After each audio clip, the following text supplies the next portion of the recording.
Welcome to your Monday mood for the week of July 14th through July 20th. I'm inside today, sad face but happy face, because we're gonna go see the Queen. So I didn't get to go on my hike today. But let's get into this Monday mood. Astrologically, the biggest thing that's happening this week is dun dun dun Mercury retrograde, which in the West Coast will happen on Thursday, the 17th, and on the East Coast, it'll go in early Friday morning on the 18th. So Mercury is currently in Leo, and it'll be retrograding until August 11th.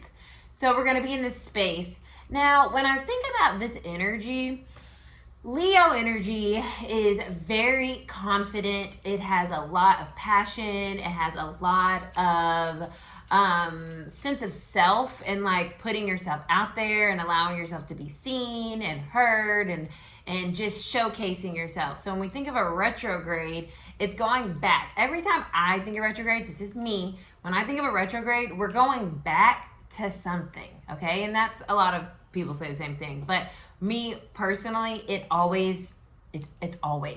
never fails that something from the past comes back around for me to either wrap up, revisit, reevaluate, reassess, realign, remove, whatever comes up, it's coming up. And so look where Leo is in your chart and see where that might specifically be pulling on you, or where your Mercury is.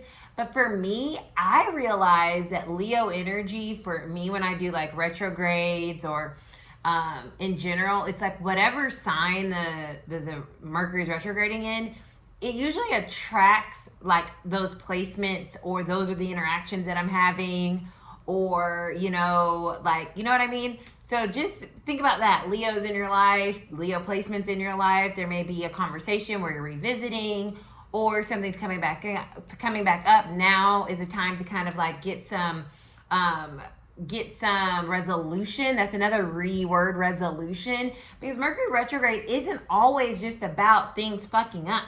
It's also about getting a second opportunity to like really have the clarity around approaching something, and therefore getting like a more final decision on it, right? Mercury, the brain, decision, communication. So I'm interested to see how this Mercury retrograde is going to play out.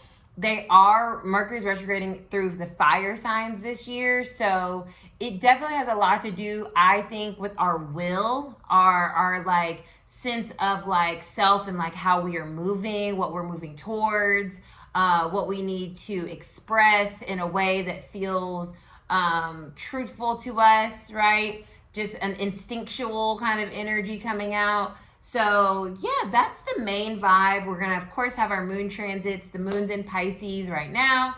It'll be transiting through Aries and Taurus at the end of the week. We did, Saturn went retrograde on the 13th. So Saturn is retrograde now. Neptune is retrograde now. And Pluto is retrograde now. So we are in retrograde season. We're about to come up to Mercury. So things are a lot of revisiting, re-advising, resolving. All of that is going to feel like July for you. It's going to feel, and July is the 7th month. 7 speak about our personal life, our personal internal kind of like alignment. So I do think July is kind of like a doctor visit month, where you go get the assessment and see what's working, what's not, what needs to be adjusted, what's going really well, what you're done doing, the goals you've met, the goals you still want to achieve. It's very much so that vibe, and I think that this week is like the real kind of like catalyst for that, with Mercury going retrograde. So that's all I got for our Astro side of things. I'm going to be using my Wild Unknown Tarot, which I just purchased, so I'm super excited. And I haven't been shuffling these reverse. I've been doing the same thing I was doing with my Earth Magic Tarot, but I feel like, I don't know, I kind of like it. It's like a challenge for me, right? I think I talked about that, like a challenge for me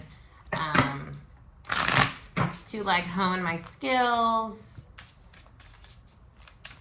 12 years in the game, but I'm still learning, baby. So I'm all about improvement.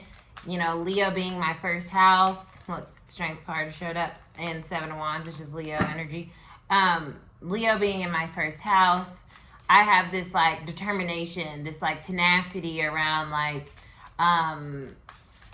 around how I view myself, view my abilities, how I show up.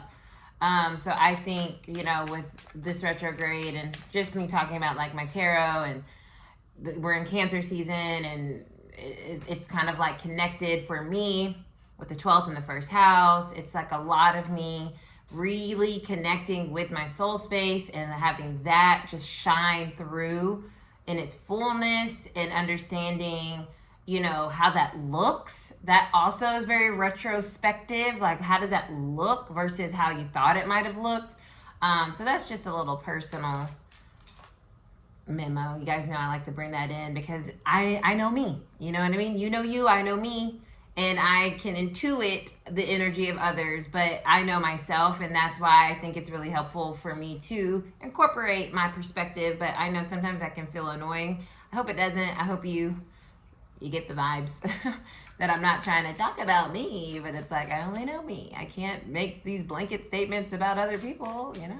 I can only do the collective energy. Okay, I'm lying. What is the collective energy for this week of July 14th through July 20th as we are in this retrograde season? One card and a crossing card for the collective, One card and a crossing card, Spirit. Okay. 10 of Cups. I love this. 10 of Cups. Good energy. Good vibes. Like I said, retrogrades don't inherently mean, oh no, you know what I mean? Call the cavalry. Like, no, 10 of Cups. Like, I feel like this week is showing us more fully what makes us happy and what we desire. And let's see what's on top. The Queen of Pentacles. And what we need to do to continue to sustain or to grow that abundance, that joy, that happiness. I love this because, like I said, retrogrades are not inherently scary yet. They're helpful. They're helpful to us so that we can be more mindful with our energy and what we are investing in and what really is making us happy and what's stressing us out.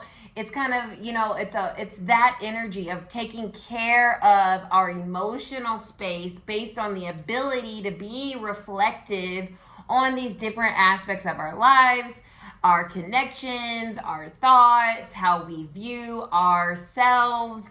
With Neptune going retrograde, really seeing things clearly, and not what we want them to be, but for what they are. With Saturn, that also is a very sobering kind of energy to say, like, okay, let's get real. The Queen of Pentacles, she's serious. She really wants to, you know, make sure things are working effectively and efficiently and helpful to us. So this is a week of helping ourselves make sure that we're happy with what it is that we're doing, and that may require some reflection, some removal, some realigning, some reassessing, some analyzing.